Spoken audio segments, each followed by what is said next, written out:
My dismay to the humiliating body search that I was subjected to twice, and all members of the legal profession were subjected to. First at the gate, then as we entered the courtroom, another body search. And I'm asking the officers, between the gate and here, and most people have left their briefcases at the gate. What would make them subject us to a second body search?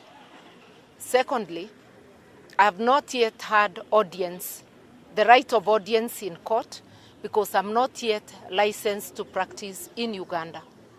I'm expecting a special license to be issued by the Law Council. As it has been indicated, I applied last week. I was informed that they do not process digital applications. So my physical application was brought on Wednesday, and it was taken by the law firm of Looya and Company.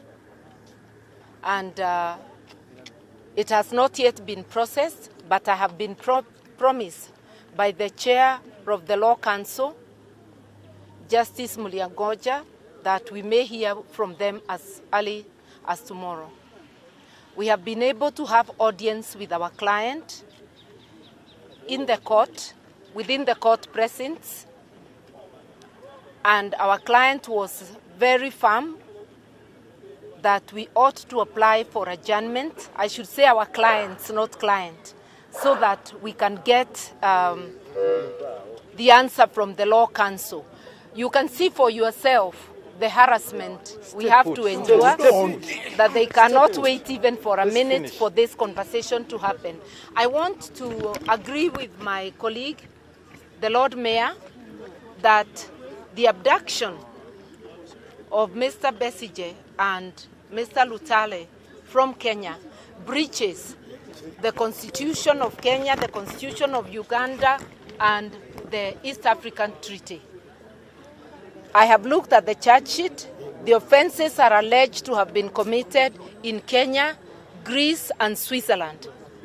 Unless if Uganda has annexed Kenya, and we do not know, Ugandan authorities have no jurisdiction whatsoever on anything committed on Kenyan soil. That is, if at all any offense was committed. So we will be raising many objections.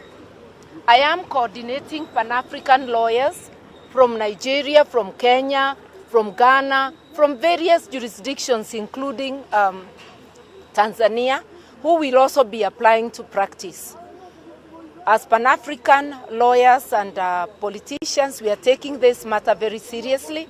We are going to stand in solidarity, and we will file other cases in the East African Community Court, EACJ, against Kenya and Uganda for their illegal conduct. We will be exploring all legal options, and I'm very hopeful that tomorrow I'll be granted a license to practice in Uganda, and that the Law Council will be ready to process other multiple applications. Yeah. Indeed, there are going to be multiple applications. They should get prepared. Uganda from Martha.